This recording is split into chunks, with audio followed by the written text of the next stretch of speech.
जय महाराष्ट्र मित्रांनो, मी शुभम चिंचोले स्वागत करतो माझ्या युट्यूब चॅनलवरती. आणि आज आपण पाहणार आहोत 90च्या दशकातील जे मराठी मालिका होत्या त्यातला रोमॅन्स कसा होता.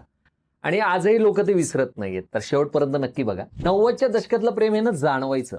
आज हिरो हिरोईन एका एपिसोडमध्ये 5 वेळा भेटतात, पण त्या काळात फक्त एक नजर मिळाली तरी प्रेक्षकांचं मन भरून यायचं, त्यांना कळायचं व्यवस्थित नेमकं असं काय होतं हो त्या काळात.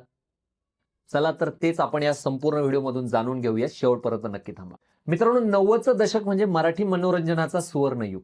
त्या काळात व्हीएफएक्स नव्हतं, 4K शूट नव्हतं, ड्रोन शॉट्सही नव्हते, पण एक गोष्ट होती, भावना.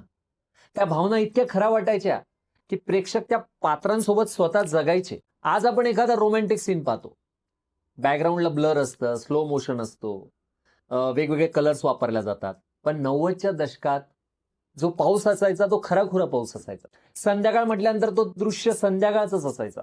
गाव म्हटलं तर ते खरंखुरं गाव असायचं. ते सर्व मिळून एक वेगळीच जादू तयार व्हायची. आणि सगळ्यात महत्वाची गोष्ट मित्रांनो, की त्या काळात जी नायिका हिरोईन असायची ना, ती सुंदर दिसण्यासाठी महागडे डिझायनर कपडे याचीच गरज नव्हती. एक साधी सुती साडी, केसात गजरा, कपाळावर छोटी टिकली, बस एवढंच.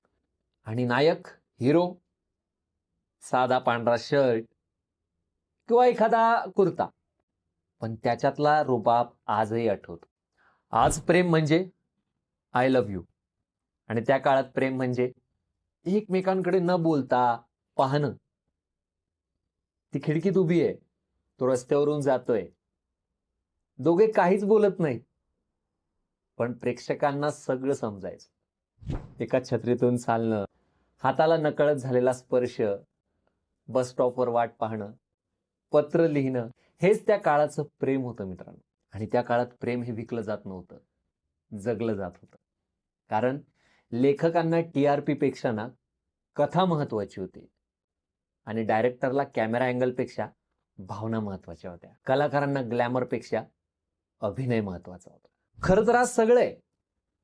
मोठे सेट आहेत, मोठं घर आहे, महागडे कपडे सुद्धा आहेत, पण कुठेतरी ती साधी नजर, तो पाऊस, ती लाज, ते पत्र, हे सगळं हरवल्यासारखं वाटतं.